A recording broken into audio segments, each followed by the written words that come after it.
Welcome Care City Church and our friends to our online services. Do know that as we monitor the COVID-19 situation, we will stick to online services until further notice. It is so heartening to know that despite not being able to meet at our church, we are still coming together digitally through this difficult season. In a while, Pastor will be talking about hidup yang diubahkan, but before that, let's spend some time to praise and worship. Be ready to be connected with the Lord Jesus, and the power for breakthrough, to love, to heal, to empower will flow down from heaven to wherever you are right now. Hallelujah. Be blessed and have a wonderful time with the Lord Jesus Christ, our Care City, our church, our home, our family. Haleluya. Selamat pagi. Saya boleh menyambut Bapak Ibu sekalian yang ada di Care City Church, baik yang ada di Singapura, Jakarta, maupun yang ada di Surabaya. Sekalipun saat ini sama-sama kita tidak dapat beribadah di tempat seperti biasa, namun kita beribadah secara streaming, namun tentunya tidak mengurangi kasih dan kuasa Tuhan. Karena Tuhan sanggup melawat kita dimanapun kita berada. Yang setuju sama-sama katakan amin. Boleh kita kasih tepuk tangan buat Tuhan kita. Haleluya. Thank you Lord Jesus. Kami datang di hadapan-Mu ya Tuhan. Sebab Engkaulah jawaban di hidup kami. Kami bersyukur atas anugerah kebaikan-Mu.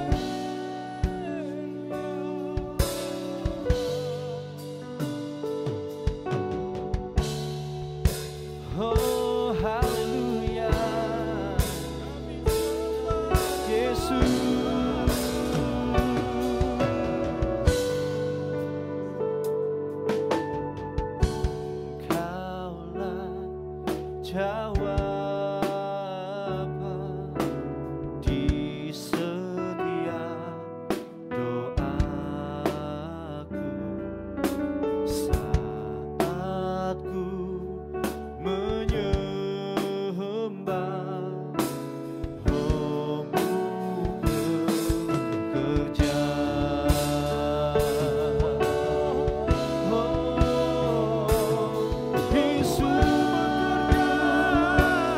Sama-sama nyatakan pujian ini. Kaulah jawaban di setiap doaku saat ku menyembah Roh-Mu bekerja.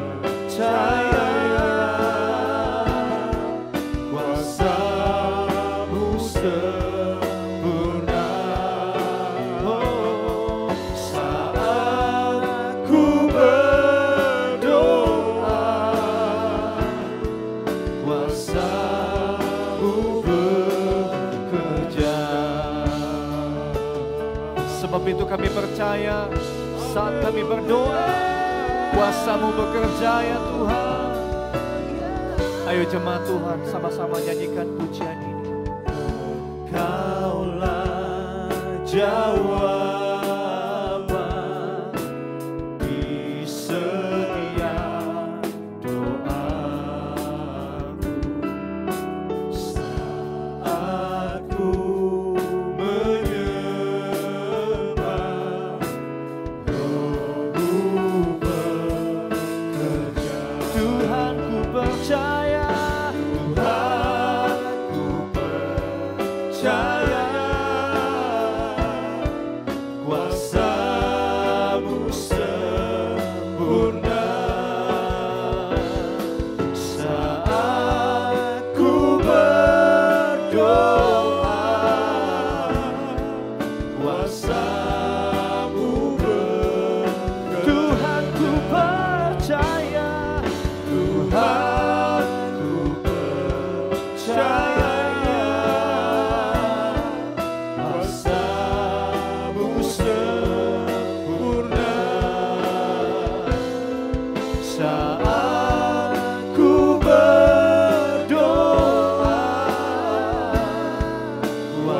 kuasa-Mu sedang bekerja ya Tuhan. Engkau sanggup memulihkan, Engkau sanggup menyembuhkan. Setiap kita percaya bahwa kita punya Allah yang hidup, Allah yang berkuasa. Kami sembah Engkau Tuhan. We worship you, oh God.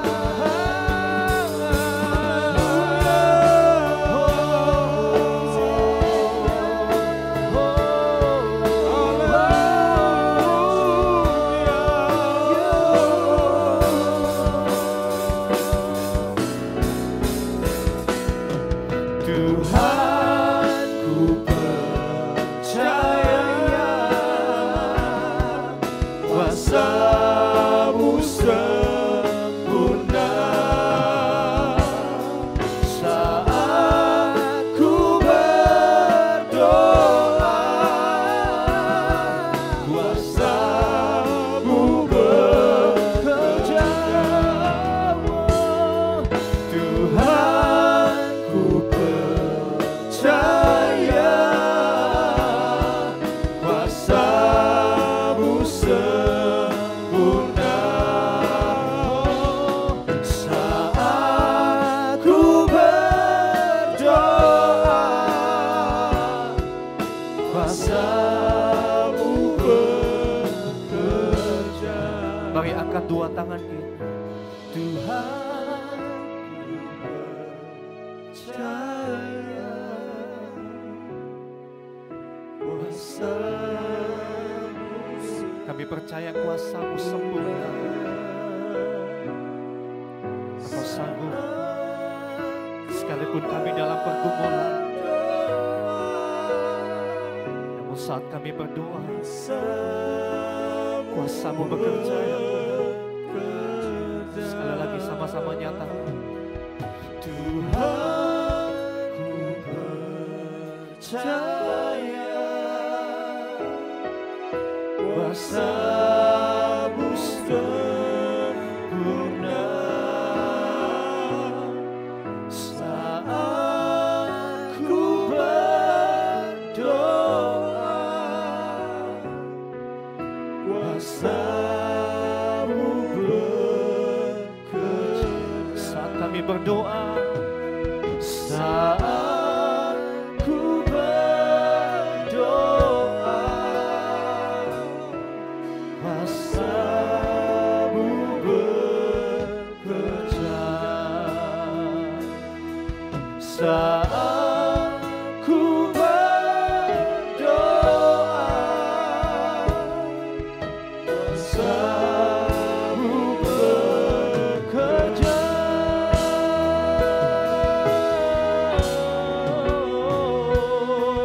Mari angkat sembah-Mu bagi Tuhan dan percaya bahwa Dia Allah yang berkuasa. Dulu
kemenangan darimu.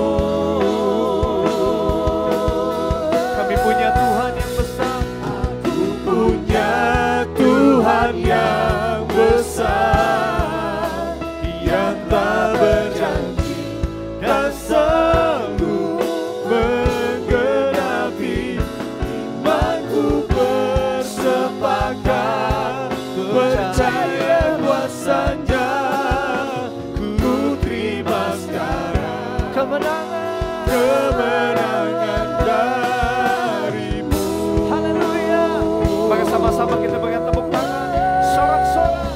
Aku punya Tuhan yang besar, yang telah berjanji dan sanggup menggenapi imanku bersepakat percaya kuasanya. Ku terima sekarang kemenangan darimu. Oh, aku punya Tuhan, aku punya Tuhan yang besar, yang tak berjanji dan sanggup menggenapi imanku bersepakat percaya kuasanya. Ku terima sekarang kemenangan darimu. Kami punya Tuhan yang besar. Aku punya Tuhan yang besar, yang telah berjanji dan sanggup menggenapi imanku bersepakat percaya kuasanya. Ku terima sekarang kemenangan darimu. Mari angkat dua tangan kita. Aku punya Tuhan yang besar, Sementara keadaan yang membuat setiap orang menjadi ketakutan, namun kami menggantungkan pengharapan kami, percaya kepada-Nya. Oh, tidak ada Tuhan seperti Engkau. Kami punya Tuhan yang besar. Ayo setiap kita nyanyikan pujian ini bersama-sama.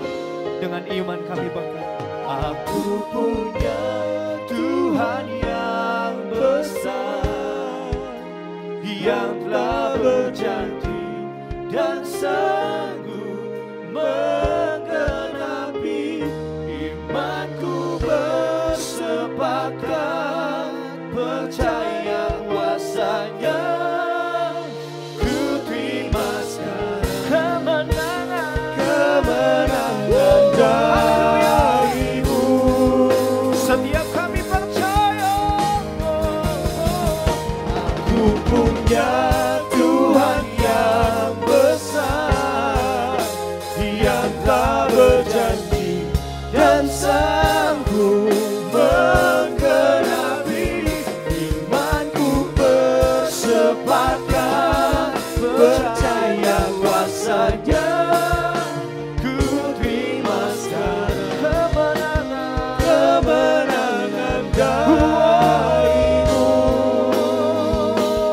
Mari nyatakan haleluya. Aku punya Tuhan yang Yes, besar, yang telah berjanji dan sanggup menggenapi imanku bersepakat percaya kuasanya. Ku terima sekarang kemenangan darimu.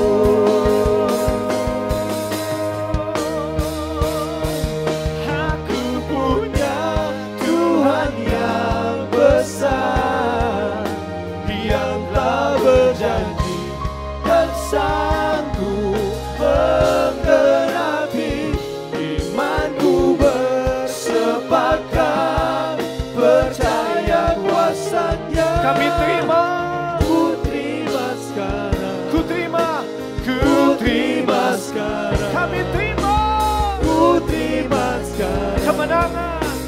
kemenangan darimu.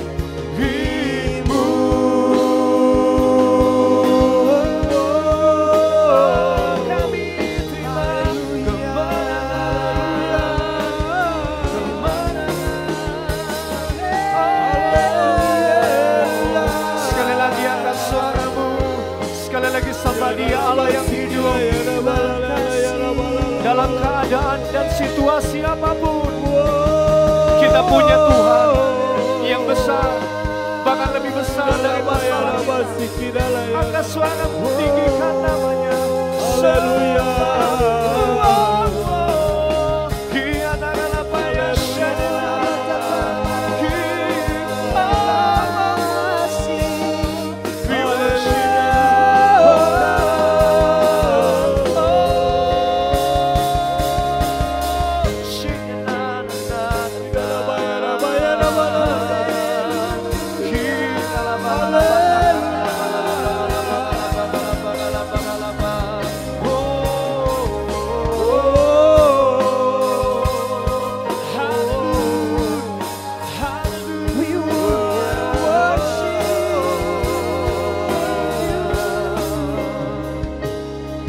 So here I bow to lift you high, Jesus, be glorified in all things. For all my life I am yours, forever yours. So here I bow to lift you high, Jesus, be glorified in all things. For all my life I am yours, forever. Let me sing together, come on. So here I bow to lift you high, Jesus, be glorified in all things. For all my life I am yours, forever yours. Tepuk tangan di atas kepala, come on. So here I bow to lift you high, Jesus, be glorified in all things. For all my life I am yours, forever yours.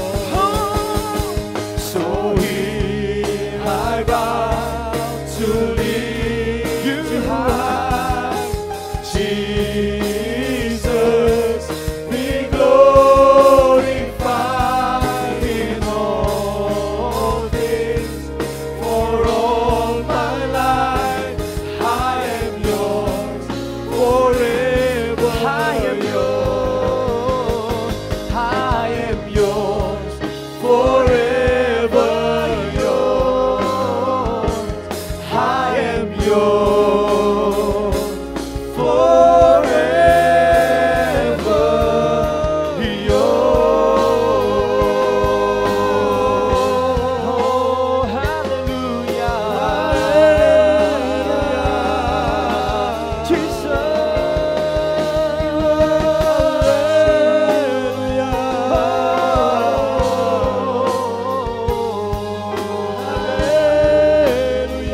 Berikan tepuk tangan bagi Dia, tepuk tangan bagi Sang Raja.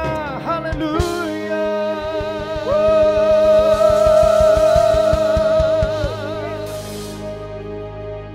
Thank you, Jesus.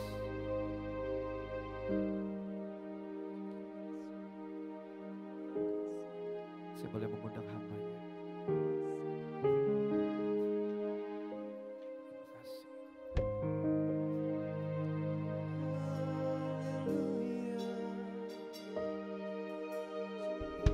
Haleluya.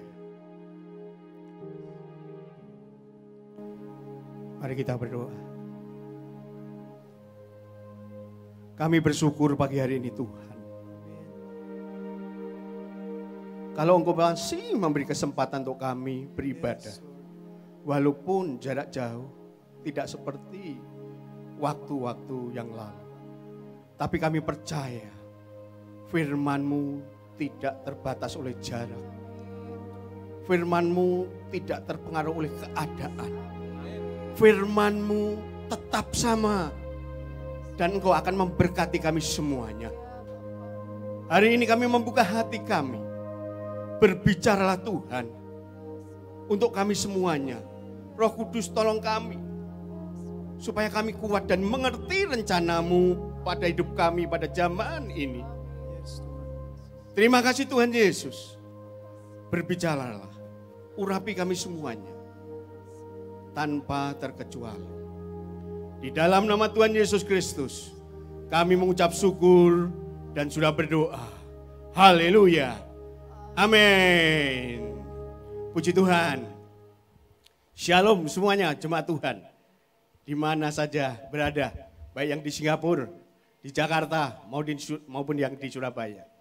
Pagi hari ini sungguh luar biasa. Walaupun jaraknya jauh, tapi saya percaya firman Tuhan tidak terbatas oleh jarak. Hari ini sebelum kita dengar firman Tuhan, saya akan mengajak saudara semuanya. Ayo semangat. Semangat dan semangat. Jangan terpengaruh dengan dunia. Kita harus semangat. Bersama Tuhan kita akan melakukan perkara yang besar. Amin. Puji Tuhan. Pagi hari ini saudara, saya mengambil tema hidup yang diubahkan. Kenapa hidup harus diubah? Atau harus diubahkan? Karena banyak orang-orang percaya, anak Tuhan, hidupnya tidak mau diubah. Kepinginnya hanya fisiknya saja yang diubah. Kepinginnya hanya kepingin dapat berkatnya. Kepinginnya hanya dapat mujizatnya. Tapi Tuhan tidak menghendaki itu semuanya. Yang harus diubah, yang utama, bukan yang dari luar. Tapi yang mau diubah oleh Tuhan, yang di dalamnya dulu. Bukan luarnya dulu. Nah kita akan belajar dari satu tokoh dalam Alkitab yang ada di dalam Markus pasal 2 ayat 1 sampai 5. Perhatikan, akan saya baca. Kemudian sesudah lewat beberapa hari, waktu Yesus datang lagi ke Kapernaum, tersiarlah kabar bahwa Tuhan ada di rumah. Ini bukan rumahnya Tuhan, ini rumahnya mertuanya Petrus. Maka datanglah orang-orang berkerumun sehingga tidak ada lagi tempat. Bahkan di muka pintu pun tidak. Ayat 3. Ada orang-orang, ya, ada orang-orang yang datang membawa kepadanya seorang lumpuh digotong oleh 4 orang. Tetapi mereka tidak dapat membawanya kepadanya karena orang banyak itu. Lalu mereka membuka atap yang di atasnya. Sesudah terbuka, mereka menurunkan tilam tempat orang lumpuh itu terbaring. Ketika Yesus melihat iman mereka, berkatalah ia kepada orang lumpuh itu, "Hai anakku, dosamu sudah diampuni." Saudara, kalau kita lihat satu cerita ini hal yang luar biasa. Ada satu orang yang lumpuh, yang digotong oleh 4 orang, diri orang banyak. Kenapa? Waktu Tuhan ada di Kapernaum, dia dengar bahwa Tuhan sedang mengajar di rumah. Dan orang-orang bergerombol, berkerumun di rumah itu, bahkan di depan pintu pun itu tidak bisa dilewati. Nah waktu orang lumpuh ini mendengar, dia datang, kepingin menemui Tuhan, kepingin menemui Yesus yang sedang mengajar. Saudara, kalau kita perhatikan baik-baik, tujuan Tuhan tujuan orang lumpuh ini pertama kali bukan kepingin mendapatkan mujizat, bukan kepingin supaya dia bisa berjalan. Tujuan utamanya orang lumpuh ini kepingin ketemu Yesus. Kenapa saya katakan seperti itu? Karena kalau dia kepingin disembuhkan, Waktu pintu penuh orang, dia nggak bisa masuk, dia akan teriak. Guru atau Tuhan, tolonglah, saya tidak bisa masuk, saya sakit lumpuh. Tapi tujuan utamanya, orang lumpuh ini hanya pengen ketemu Yesus. Ini sangat luar biasa sekali. Kenapa? Orang ini sudah nggak bisa apa-apa. Hidupnya nggak bisa jalan, hanya bergantung kepada orang yang mengantar. Dia sudah putus asa. Dia tidak bisa berbuat apa-apa. Makanya waktu dia dimasukkan, maksud saya waktu 4 orang ini membuka atap rumah dan 1 orang lumpuh ini diturunkan di hadapan Tuhan. Reaksi Tuhan bukan seperti reaksi manusia. Ayat 5 dikatakan seperti ini. Ketika Yesus melihat iman mereka. Waktu orang lumpuh ini ada di hadapan Tuhan. Tuhan gak melihat fisiknya. Tuhan gak bilang gini, kamu lumpuh ya? Dalam namaku berjalan. Tidak.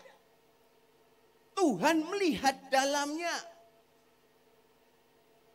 Berapa banyak orang beribadah, orang ke gereja, orang ngikuti khotbah, bukan mau ketemu Tuhan dan gak mau dikoreksi dalamnya. Hanya kepingin dapat mujizat, hanya kepingin dapat berkat, tapi gak mau menemukan sumber berkat dan tidak mau dikoreksi dalamnya. Orang lumpuh ini ketemu Tuhan, dia pasrah, dia mau dikoreksi dalamnya. Dan Yesus mengoreksi dalamnya. Tuhan bilang, kata Yesus melihat iman mereka. Ketika Yesus melihat iman mereka, berkatalah ia kepada orang lumpuh itu, hai anak, dosamu sudah diampuni. Ini luar biasa saudara. Kenapa? Kenapa Tuhan gak ngadakan mujizat dulu? Kenapa Tuhan gak nyembuhkan orang lumpuh dulu? Bisa berjalan. Saudara, pelajaran bagi kita. Mujizat bisa dibuat orang pintar. Mujizat bisa dibuat dukun. Setan bisa buat mujizat. Tapi satu hal yang tidak bisa dibuat mereka semuanya. Pengampunan dosa. Hanya Yesus yang bisa ngampuni dosa kita. Oleh sebab itu kalau beribadah, temui Yesus. Buka hati, biar dikoreksi. Kalau kita dosanya diampuni, hidup kita akan beda. Amin. Nah, ciri-cirinya saudara, orang kalau sudah dikoreksi Tuhan membuka hati dan dosanya sudah diampuni. Ada 4 hal yang saya dapatkan. 3 atau 4 hal.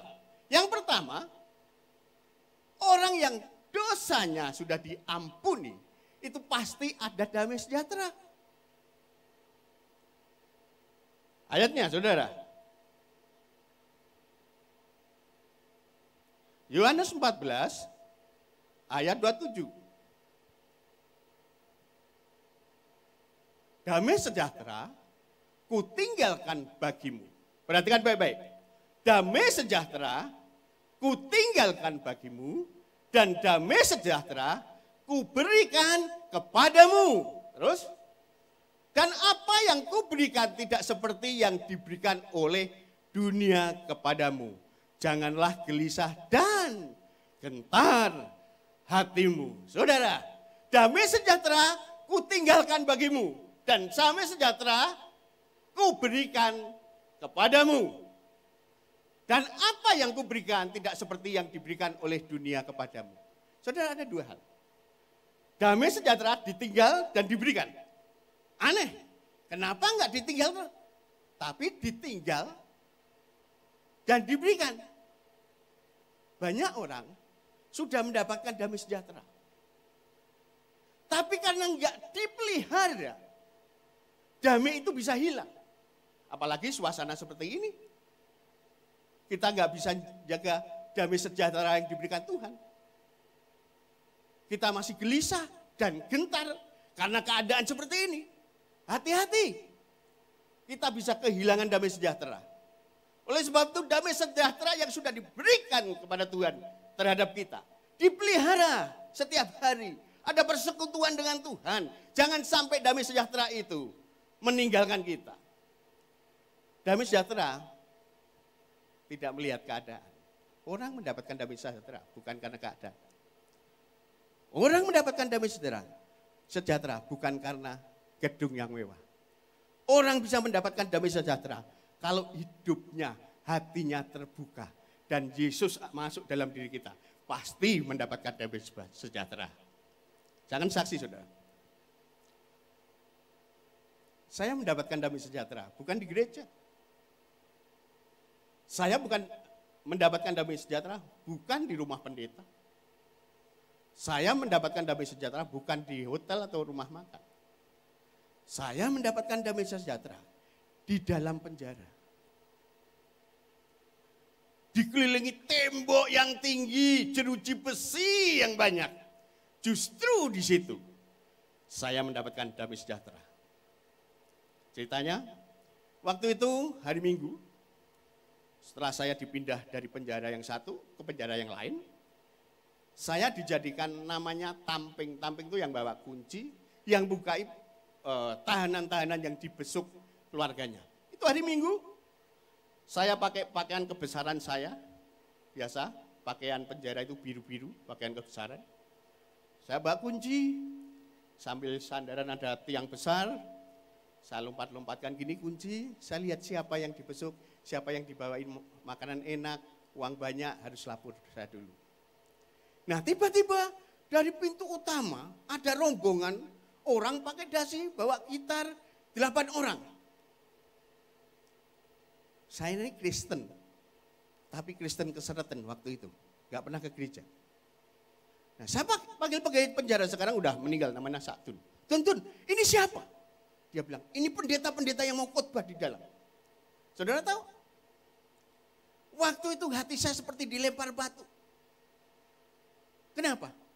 Saya ini orang Kristen, tapi kenapa di dalam ada gereja saya itu nggak tahu. Akhirnya saya iseng, saudara. Saya masuk ke dalam di aula seperti ini. Setiap hari untuk pingpong, tenis meja. Jemaat JC3 banyak yang suka pingpong. Nah, waktu itu saya lihat hari Minggu itu ditaruh salib di tembok, terjadilah gereja. Dan kalau di dalam lembaga pemasyarakatan waktu itu, kalau ada pendeta yang datang dari luar, mesti yang datang itu penuh. Orang-orang pasti datang. Banyak sih tujuannya, macam-macam. Kebanyakan cari roti. Nah waktu itu saya duduk di belakang, saudara. Yang khotbah saya masih ingat orang dari Sangir. Orangnya pendek, hitam, kerasnya bukan main. Saya dulu gak gebuk seperti ini, berat saya 52. Pendeta ini kalau khotbah gini, saya masih ingat. Hei engkau orang yang berdosa, setiap menunjuk seperti ini, itu seperti nunjuk saya, saudara. Padahal saya duduk di belakang. Saya ini jengkel. Kenapa yang ditunjuk saya terus? Padahal yang datang itu semua orang berdosa. Jengkel. Timbul pikiran jahat saya. Saya berpikir ini pendeta nggak tahu saya. Yang bawa kunci ini saya. Kalau saya nanti pintu satu saya gembok, dia tidak akan bisa keluar. Akan menjadi tahanan baru. Pikiran saya seperti itu. Nah, selesai ibadah, selesai khotbah, pendeta ini bisa bilang gini, ayo masing-masing berdoa. Doa itu bukan panjang kata-katanya. Doa itu bukan pintar ngomongnya. Doa itu apa yang ada dalam dirimu. Katakan. Tapi kalau engkau malu, keluarkan dalam hati, Tuhan tahu. Saudara, waktu itu saya paling nggak bisa doa. Saya doa dalam hati. Saya doanya masih ingat. Saya bilang ini, Tuhan, kalau engkau Tuhan Yesus yang hidup, jangan tinggalkan aku. Aku sudah bosan hidup seperti ini. Aku sudah nggak tahan. Masuklah dalam hatiku. Aku janji, kalau engkau ada dalam diriku, aku tidak mabuk lagi. Aku tidak mau judi lagi di penjara ini. Aku mau ngikuti Tuhan. Amin. Saudara, setelah saya berkata amin, itu yang namanya damai sejahtera ada dalam diri saya. Sukacita meluap-luap. Keluar dari ibadah itu saya mau muji Tuhan, gak tahu apa yang harus saya pujikan karena gak hafal pujian. Saya jalan penuh sukacita, damai sejahtera. Hati saya tuh damai sekali.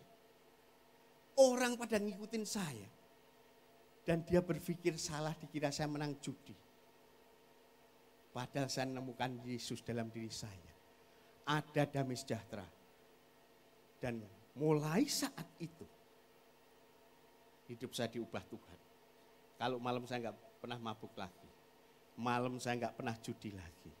Setiap malam saya baca firman Tuhan. Saya jaga damai sejahtera itu dalam diri kita. Berapa banyak saudara kehilangan damai sejahtera? Karena hidupnya nggak mau menjaga hubungan dengan Tuhan. Hari ini kalau engkau kehilangan damai sejahtera, kembali buka hatimu. Minta Tuhan, jangan tinggalkan damai sejahtera itu Tuhan dalam diriku. Damai sejahtera bukan melihat tempat. Damai sejahtera bukan melihat jarak jauhnya. Tapi damai sejahtera, kalau saudara dan saya hari ini membuka hati dan mau menerima Kristus dalam dirimu, pasti ada damai sejahtera. Yang kedua, orang yang diampuni dosanya, ada damai sejahtera, pasti ada kebenaran dalam hidupnya. Karena ada Yesus dalam dirinya. Yesus berkata, akulah jalan, kebenaran, dan hidup. Banyak anak Tuhan, kenapa hidupnya gelisah, kenapa hidupnya mengalami ketakutan? Karena tidak hidup dalam kebenaran. Benar iya, berkata benar iya. Mengirimkan firman Tuhan dengan benar. Iya benar. Tapi kebenaran itu bukan sekedar dikirim hafal ayat. Kebenaran itu seperti Kristus. Tahu? Kebenaran itu seperti Kristus. Pada mulanya adalah firman. Firman itu menjadi manusia. Turun ke dunia. Mempraktekkan kebenaran. Kebenaran itu harus dipraktekkan. Bukan sekedar diucapkan. Kenapa banyak anak-anak Tuhan takut dengan keadaan seperti ini? Karena enggak mempraktekkan kebenaran. Kalau kita praktek kebenaran, apa yang ditakutkan? Setuju ya? Coba, kita sudah mengikuti peraturan pemerintah. Tinggal di rumah, udah ikuti. Cuci tangan, ikuti. Anjuran Pak Gembala, ayo di rumah, misbah keluarga, baca firman Tuhan, ikuti. Udah, ikuti semuanya. Terus, persoalannya apa sekarang yang ditakutkan? Wong kebenaran, Yesus itu kebenaran. Gak ada yang ditakutkan. Kalau kita praktek kebenaran, pasti gak takut. Justru yang keluar itu pasti ada kuasa. Saya kasih contoh. Kenapa Tuhan benci ahli Taurat? Dia bicara kebenaran hebat. Tentang ayat luar biasa. Khotbah luar biasa. Tapi kenapa Tuhan bilang kata-kata Tuhan itu kasar? Hei engkau orang-orang munafik, katakan ahli Taurat. Dalam bahasa aslinya itu hei engkau orang yang bertopeng, bermuka dua, ngomong manis, bisa hafal ayat, tapi enggak pernah dipraktekkan dalam hidup. Kekristenan bukan bicara sekedar kebenaran. Kekristenan itu praktek kebenaran. Kekristenan itu harus mempraktekkan kebenaran di dalam dunia ini. Makanya kita akan dikatakan garam dan terang dunia. Kenapa seringkali kita takut? Karena kita enggak praktek kebenaran. Kenapa hidup kita enggak ada kuasa, enggak dihormati orang? Karena enggak praktek kebenaran. Sehingga tidak ada kuasa dalam hidup kita. Kenapa ahli Taurat enggak pernah mengadakan mujizat? Karena enggak praktek kebenaran. Kalau hidup kita mempraktekkan kebenaran, pasti akan timbul kuasa. Amin. Dan itu yang harus kita lakukan. Yang ketiga, kekristenan itu harus hidup dalam kebenaran. Kalau kita hidupnya ada Kristus, pasti hidupnya ada kebenaran. Kalau hidup kita ada kebenaran, pasti membawa berkat. Saya akan saksi dulu, saudara. Saya ini dari keluarga besar. Sekarang sudah sekitar hampir 200 orang yang bertobat. Dan saya nggak pernah ngomong Yesus. Keluarga besar saya itu dari Kejawen. Kakek saya itu pendiri desa di daerah Semarang pinggiran, daerah Demak, daerah hijau, namanya Desa Gebangsari. Beliau ini sebelum meninggal jadi kepala desa itu masih buta huruf. Sampai bisa nulis, bisa baca, sampai meninggal umur 97, belum ada yang gantikan. Kakek saya dukun juga. Kalau saudara nanti ke Semarang, banyak ceritanya. Kalau ada orang-orang ngerasani gitu, ngomongin, ngumpin kakek saya itu, tiba-tiba bisa duduk di sebelahnya. Makanya penduduk sana sangat menghormati kakek saya. Nah, saya cucu pertama, seharusnya saya ahli waris semua ilmu kakek saya.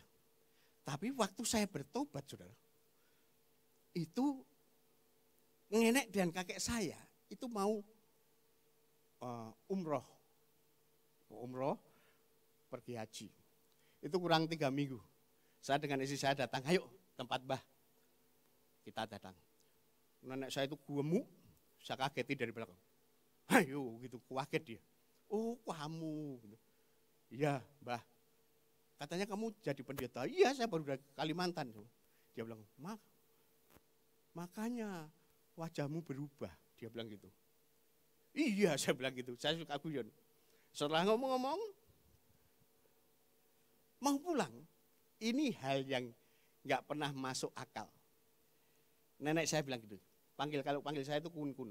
Itu nama saya di Semarang seperti itu. Kun, sebelum saya pergi, maksudnya pergi haji, mbak saya diajak ke gereja. Kaget saya, saudara. Saya telepon om saya bilang, yang diajak ngomong kan kamu ajak aja. Akhirnya hari Minggu itu saya ajak, saudara. Hari Minggu itu saya ajak, duduk di belakang. Gereja gempar karena Bu Lurah masuk gereja.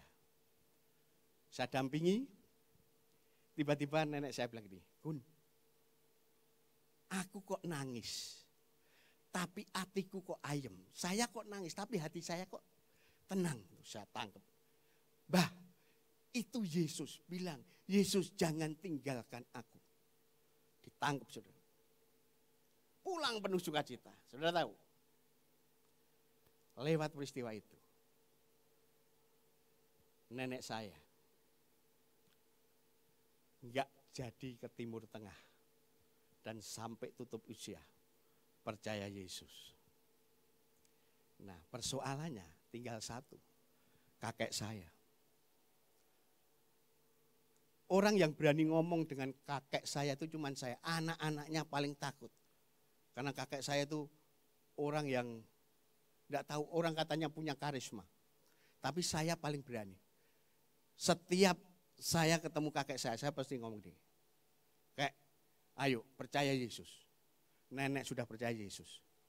Sekarang kakek. Setiap saya ngomong tentang Yesus, kakek saya mesti ngomong ini.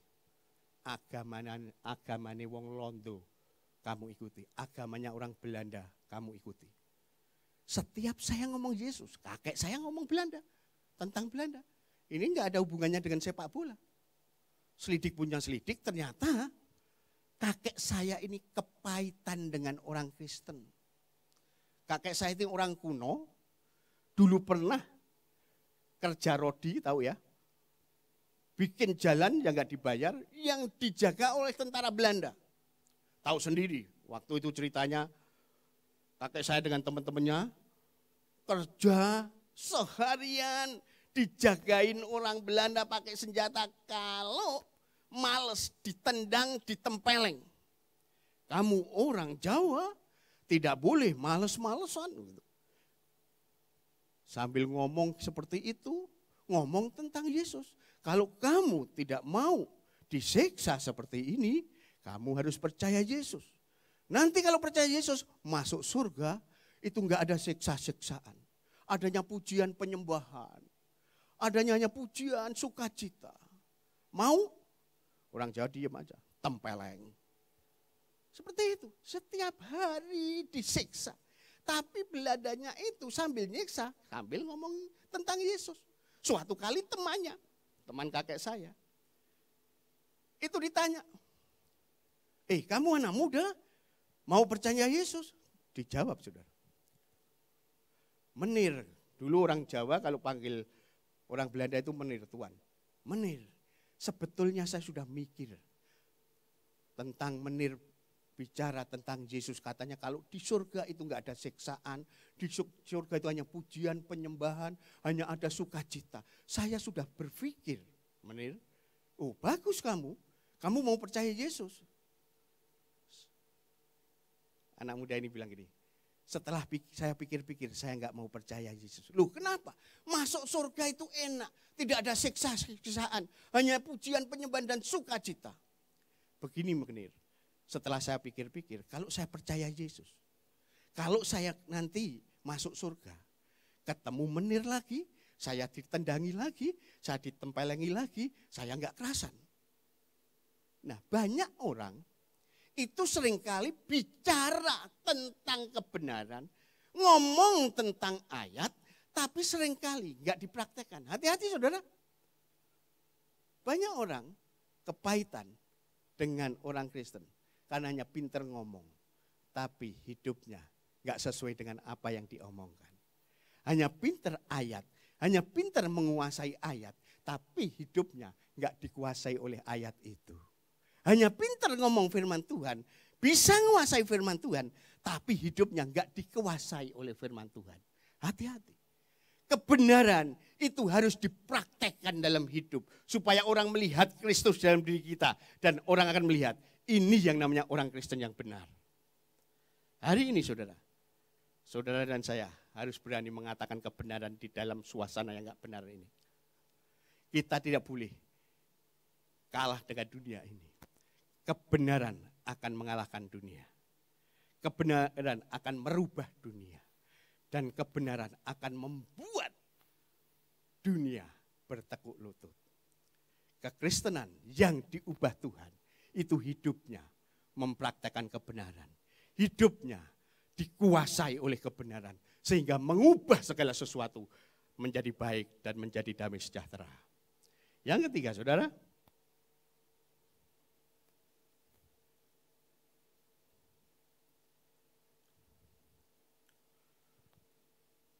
Orang yang diubah dalamnya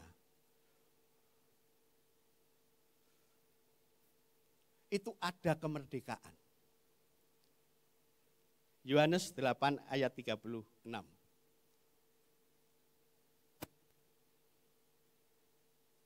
Yohanes pasal 8 ayat 36. Jadi apabila anak itu memerdekakan kamu, kamu pun benar-benar merdeka. Saya ulangi sekali lagi. Jadi apabila anak itu Yesus, itu memerdekakan kita, kita pun benar-benar merdeka. Bukan sekedar merdeka-merdekaan, tapi benar-benar merdeka. Kata merdeka itu bebas, tidak ada ketakutan, lepas semuanya. Nah, kalau Yesus ada di sini, kita ini benar-benar merdeka. Nah, persoalannya sekarang ini terhadap diri kita ini benar-benar merdeka atau merdeka setengah? Rohnya memang sudah dibebaskan. Roh kita percaya Yesus, belenggu, dilepaskan. Cuman persoalannya kita ini baru setengah merdeka. Apalagi suasana seperti ini. Kita masih terbelenggu. Apa yang terbelenggu? Pikiran kita. Setuju? Ayo jujur. Hari-hari ini. Saudara kalau buka HP. Apa yang saudara pikirkan? Mesti Corona, Corolla, apalagi. Terbelenggu akibatnya. Pola pikir kita ngikuti pola pikir dunia. Seharusnya pola pikir kita ini mempengaruhi dunia. Firman Tuhan katakan kita harus memikirkan pikiran yang di atas, pikiran Kristus. Berpikir yang positif, berkata yang baik, berbuat yang baik. Karena firman Tuhan, apa yang kau pikirkan, itu yang terjadi. Apa yang kau katakan, itu yang terjadi. Kenapa kita nggak memikirkan pikiran yang baik seperti Kristus? Oh, hari ini tidak mungkin, hari ini pasti baik. Itu yang harus kita lakukan. Banyak orang belum dimerdekakan pola pikirnya. Hari ini, ayo jemaat Tuhan, di mana saudara berada? Di Singapura, di Jakarta, di Surabaya. Ubah pola pikir kita.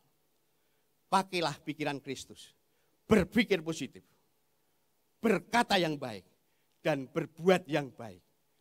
Karena kalau kita pikirannya seperti pikiran Kristus, kita akan bisa mengubah dunia. Kalau kita perkataannya seperti perkataan Kristus, pasti terjadi mujizat. Kalau hati kita seperti hati Kristus, pasti banyak jiwa-jiwa yang dimenangkan. Itu yang harus kita lakukan. Itu yang namanya orang yang benar-benar dimerdekakan. Bukan hanya fisiknya, tapi seluruhnya dimerdekakan. Makanya saya senang Indonesia ini. Kenapa? Kita bersyukur hidup di Indonesia. Walaupun ada yang di Singapura. Tapi saya akan bicara tentang di Indonesia ini. Saya ingat lagu kebangsaan Indonesia ini. Lagu ini saya terlalu yakin Tuhan campur tangan. Ada lagunya seperti Indonesia tanah airku dan lain sebagainya. Refrennya gini. Bangunlah jiwanya, bangunlah badannya.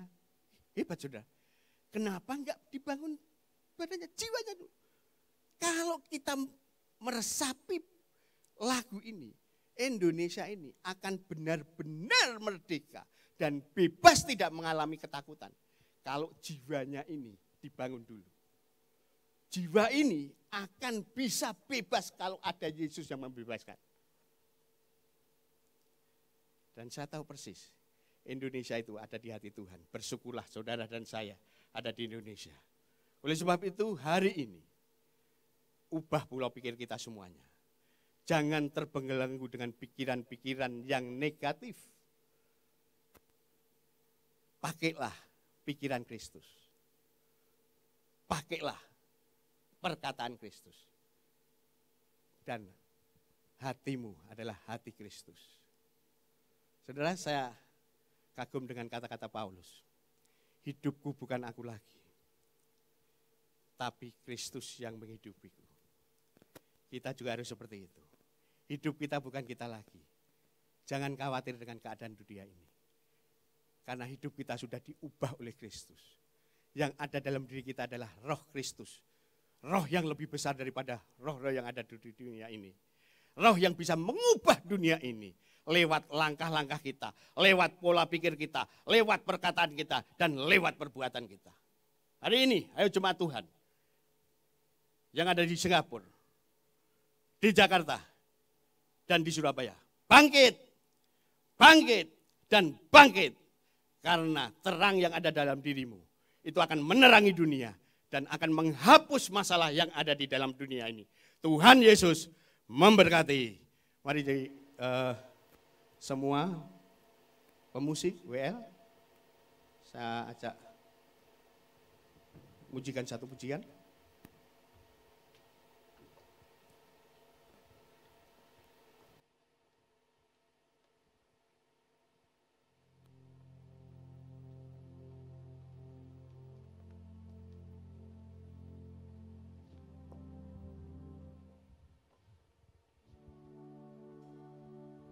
Ubah hatiku seputih hatimu, setulus salibmu, kasihmu Tuhan.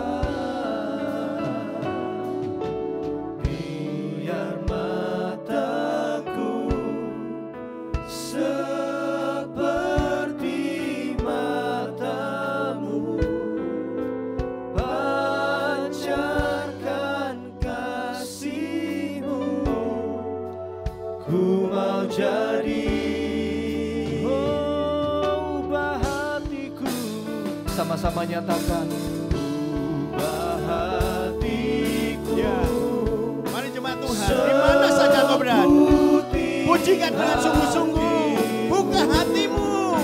Setulus salibmu, Haleluya. kasih-Mu Yesus, Tuhan.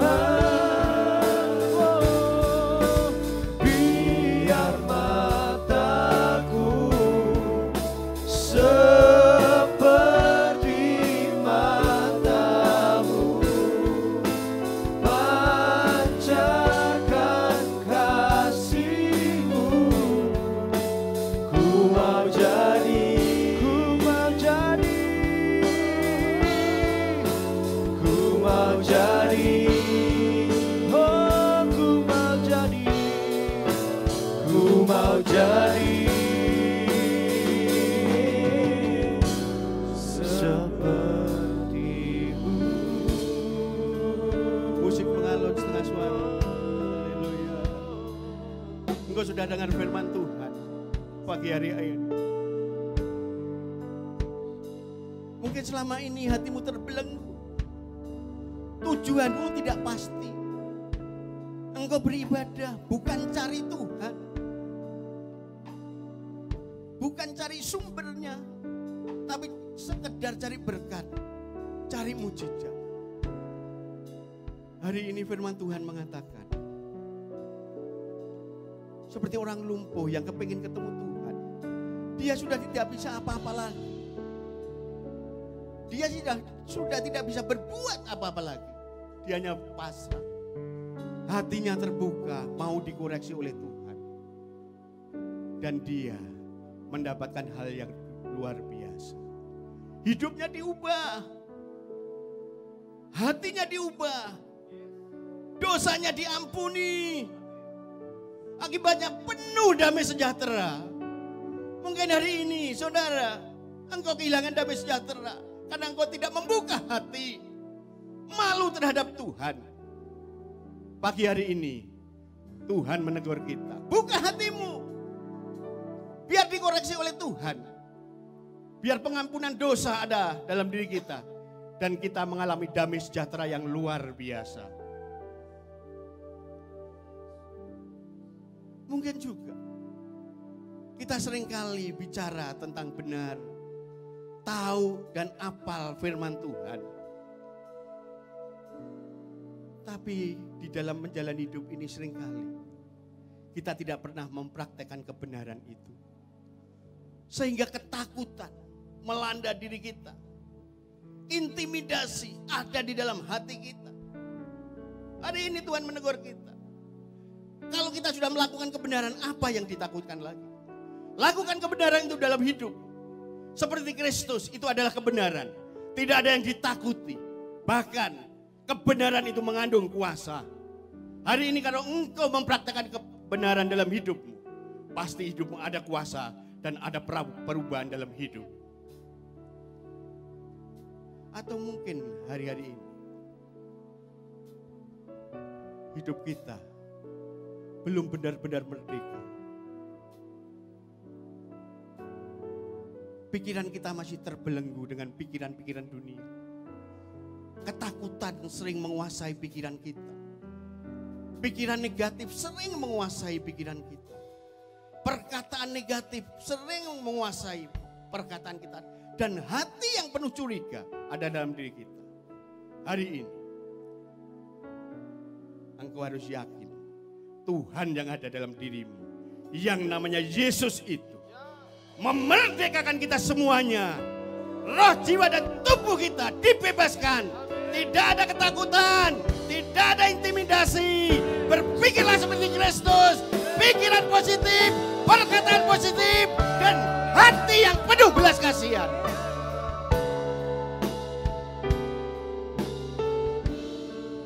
Terima kasih Tuhan. Hamba-Mu berhenti berbicara. Tapi hamba berdoa. Terjemahkan firman-Mu yang lebih sederhana. Yang bisa ditangkap semua jemaat Tuhan di mana mereka berada. Dan satu hal yang hamba minta. Biar firman ini Engkau tuliskan dalam hati mereka. Sehingga setiap saat bisa mereka baca dan direnungkan. Dan dinikmati serta dipraktekkan. Hamba berdoa juga. Jemaat-Mu, baik itu yang di Singapura, baik itu yang di Jakarta, baik itu yang di Surabaya. Ini jemaat-Mu Tuhan. Berkati mereka semuanya. Di dalam suasana dunia yang tidak menentu ini. Tunjukkan kuasa-Mu. Engkau sanggup memberkati mereka semuanya. Apapun yang dikerjakan, apapun yang diusahakan, didoakan dan dicita-citakannya, Tuhan Yesus buat berhasil dalam segala hal. Amin. Terima kasih Tuhan Yesus. Terima kasih. Segala pujian, hormat, syukur, kemuliaan bagi Allah kami yang dahsyat, yang namanya Yesus Kristus. Kami sudah berdoa. Haleluya. Amin. Tuhan Yesus memberkati.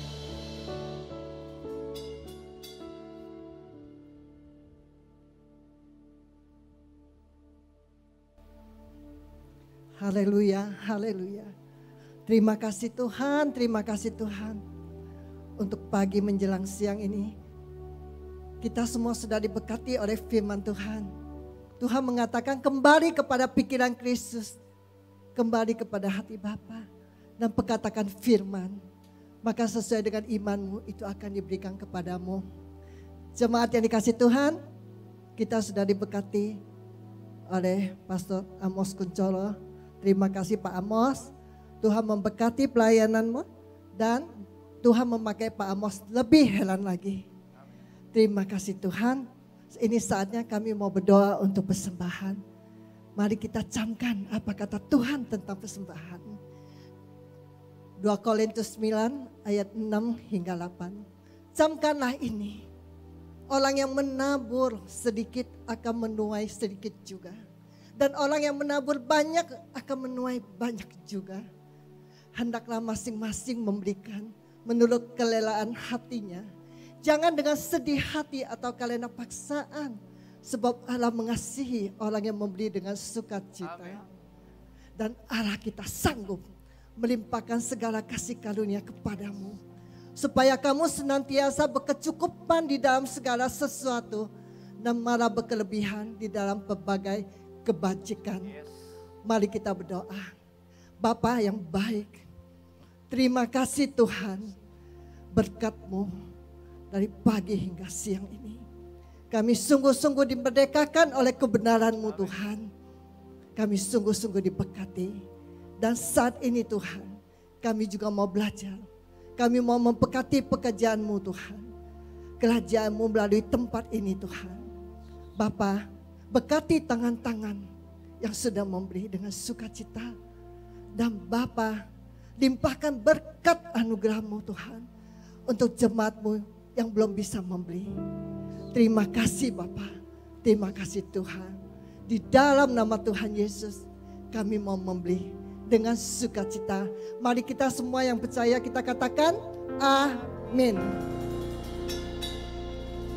Jemaat yang terkasih, di layar kami ini untuk jemaat yang di Indonesia maupun di luar Indonesia, di sini ada Tetera account. Kita bisa persembahan kita saat ini kita bisa transfer via account seperti di bawah ini.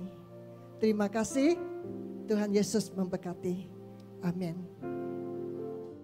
Shalom semua jemaat yang ada dimanapun engkau berada hari-hari ini, tetap semangat. Percayalah bahwa Tuhan Yesus tidak pernah meninggalkan engkau. Disebut Allah Immanuel, Allah yang selalu menyertai. Hidup kita hari ini bukan karena kita sendiri, tapi Tuhan sudah menebus kita di atas kayu salib. Darahnya tercurah untuk kita, sehingga kita ini bukan milik kita sendiri, tapi telah ditebus lunas oleh darah Yesus Kristus. Jangan takut saudara-saudara, tetap gunakan hari-hari yang ada, waktu-waktu yang ada, untuk lebih banyak berdoa, bersekutu intim dengan Tuhan. Jangan malah engkau gunakan waktumu untuk nonton film, gunakan waktumu untuk main game, gunakan waktumu untuk bergosip atau menyebarkan ketakutan, tapi gunakan untuk sebarkan firman Tuhan. Ada guna waktu-waktu yang Tuhan berikan, gunakan yang terbaik hari-hari ini. Percayalah, Tuhan yang selalu menjaga hidup kita semua.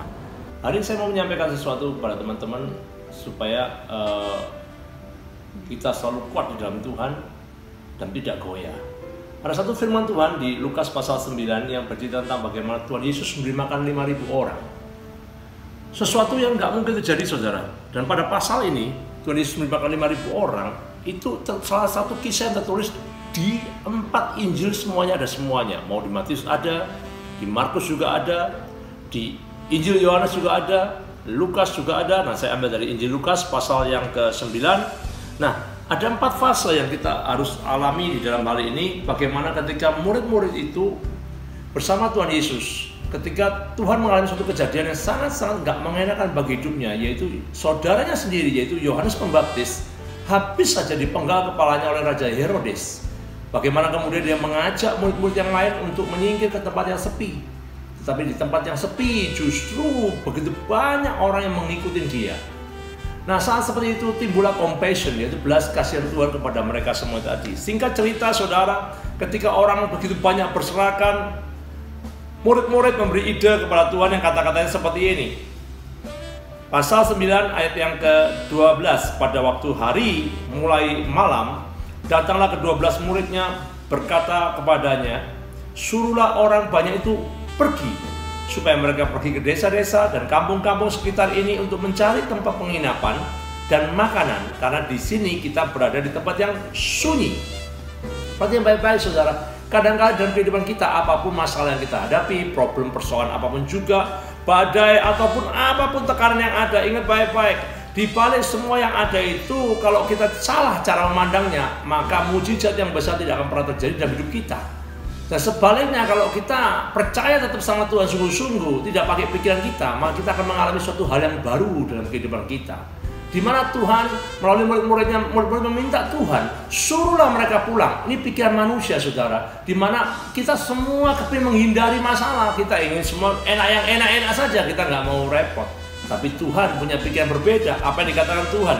Pada ayat yang ke-13, jawaban Tuhan mengagetkan. Tuhan berkata begini, tetapi Ia berkata kepada mereka, kamu harus memberi mereka makan. Yang pertama, saudara, yang Tuhan mau di dalam kehidupan kita, apapun masalah yang terjadi dalam kehidupanmu, melalui kisah ini satu pesan saya, hadapi masalahmu. Apapun yang kau sekarang sedang berada dalam hidupmu, sebesar, sesulit apapun juga, satu kata aja, hadapi masalahmu. Kondisi keadaan dunia terus berubah, tapi kalau engkau menghadapinya, bukan engkau yang berubah, tapi dunia akan berubah.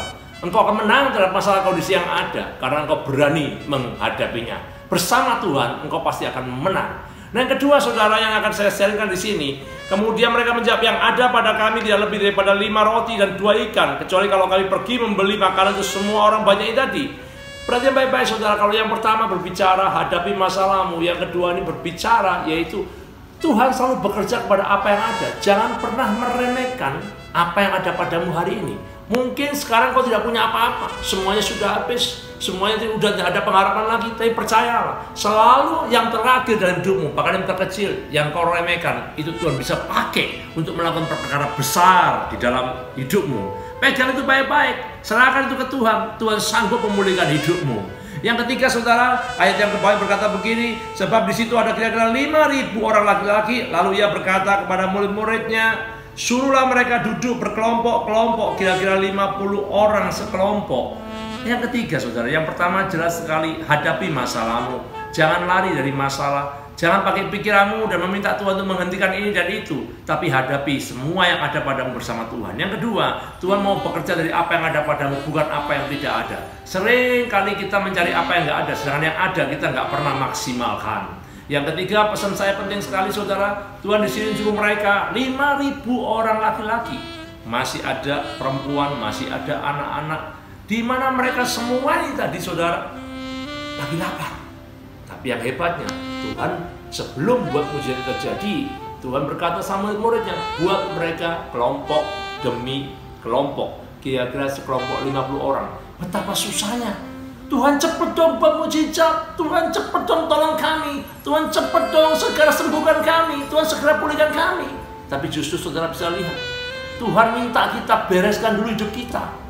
Pesan apa yang saudara dapat ketiga yang tadi? Ya, Tuhan buat kelompok demi kelompok. Artinya Tuhan mau apa? Hidup harus rapi, hidup harus proper, Benahin dulu prioritas hidupmu.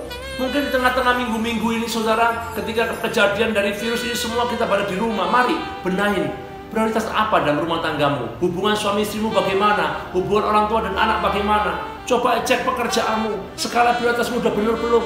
Bagaimana cara kau mengatur cash flow keuanganmu? Bagaimana cara kau melayani customermu? Bagaimana cara pelayananmu? Coba cek semuanya satu persatu.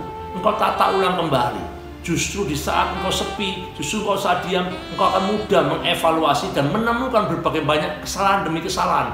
Itu artinya Tuhan mau rapi. Ketika engkau sudah rapikan semua apa yang menjadi bagianmu, engkau akan menemukan yang keempat ini tadi terjadi dalam hidupmu. Ayat yang di bawahnya, murid-murid melakukannya dan menyuruh semua orang banyak itu duduk. Dan setelah itu, ia mengambil 5 roti dan 2 ikan itu, ia menengadah ke langit mengucap syukur. Lalu memecah-mecahkan roti itu dan memberikannya kepada murid-muridnya supaya dibagi-bagi kepada orang banyak itu tadi. Yang keempat pesan saya saudara, jangan pernah berhenti mengucap syukur. Kalau yang pertama, engkau sudah berani menghadapi masalah apa yang ada hari, tidak takut. Bukan cemas, bukan khawatir, berdoa hari-hari saudara. Yang kedua, engkau sudah melakukan bagianmu, yaitu dari apa yang ada, bukan apa yang ada. Apa yang ada padamu hari ini? Kalau engkau ada handphone, gunakan handphone untuk menyebarkan berita yang positif, bukan berita yang negatif.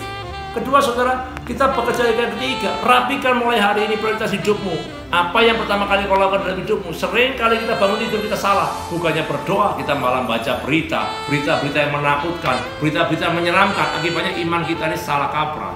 Kita tumbuh dalam bukan iman yang benar, kita tumbuh dalam iman yang salah. Yang keempat, jangan pernah berhenti mengucap syukur. Saudara perhatikan baik-baik. Kalau ketika yang ketiga nih hidupmu nggak rapi, ketika roti itu dibagikan saudara, mereka tidak dibuat kelompok demi kelompok. Mereka dalam kondisi lapar, mereka berebutan roti mujizat itu tadi. Bukan roti yang dimakan oleh mereka, tapi tubuh Yesus yang dicacah belah oleh mereka. Banyak orang diberkati, bukan malah menjadi berkat, tapi berkat itu merusak kehidupannya. Banyak orang diberkati serpihan banyak, tapi berkat membelenggu hidup mereka. Banyak orang menerima berkat dan kemurahan daripada Tuhan, tapi berkat hanya untuk dirinya sendiri. Mari kita berubah hari-hari ini, selalu banyak mengucap syukur. Yang terakhir saudara, dari ayat yang ke-17 berkata, dan mereka semuanya makan sampai kenyang, kemudian dikumpulkan potongan-potongan roti yang sisa sebanyak 12 bakul. Ayatnya pasal yang kelima, pesan saya artinya penting sekali dalam hidup kita. Perhatikan sekali, Tuhan sangat mementingkan hal-hal kecil dalam hidup kita. Tuhan nggak mau berkatnya terbuang sia-sia. Tuhan mau kita mempertanggungjawabkan apa yang Tuhan berikan dalam hidup kita. Ingat baik-baik saudara, sekarang ada virus, tapi belum tentu kita virus lewat. Ada mujizat terjadi, kau belum siap. Mujizat segera nampak dalam hidup engkau belum siap. Engkau masih sibuk mengurus yang lain. Rubah hidupmu mulai hari ini. Rubah prioritas hidupmu, skalamu, rubah semuanya. Dan saya percaya jemaat JC3, jemaat SC3, jemaat SPC3, semua teman-teman, semua jemaat yang ada dimanapun kau berada, tetap semangat. Jangan mundur, banyak berdoa, gunakan waktu yang ada, baca firman. Kalau engkau mau sharekan sesuatu, sharekan firman Tuhan. Berikan kekuatan kepada orang lain. Karena Yesus disebut Shalom, Raja Damai. Dia memberikan kabar baik, bukan kabar ketakutan. Kalau engkau takut, kau simpan ketakutanmu, kalahkan ketakutanmu melalui doa. Jangan kau takut, kau sebarkan ketakutanmu. Simpan ketakutanmu, kalahkan ketakutanmu melalui doa. Terima kasih untuk semua anugerahmu kepada kami semua di Tuhan. Kami percaya ada perlindungan, ada penyertaan Tuhan kepada kita semua. Mari jemaat yang kasih Tuhan, kita berdiri bersama-sama dan saya berdoa untuk memberkati semua jemaat yang ada dimanapun kau berada. Angkat tanganmu tinggi-tinggi di hadapan Tuhan. Bapak, aku berdoa untuk kuat kuasamu, anugerahmu, darahmu tercurah di tengah-tengah jemaatmu Bapak. Jemaat yang gagah perkasa, orang-orang pilihan Tuhan, jangan takut hari-hari ini. Tetap percaya Tuhan tidak pernah meninggalkan engkau. Angkat tanganmu tinggi-tinggi di hadapan Tuhan. Tuhan Yesus yang memberkati engkau, Tuhan yang melindungi engkau, Tuhan yang memalingkan wajahnya kepadamu dan memberikan engkau kasih karunia-Nya. Tuhan sendiri yang menghadapkan wajahnya kepadamu dan memberikan engkau damai sejahtera berlimpah-limpah. Mulai hari ini sampai selama-lamanya. Di dalam nama Yesus. Haleluya. Semangat selalu. Amin.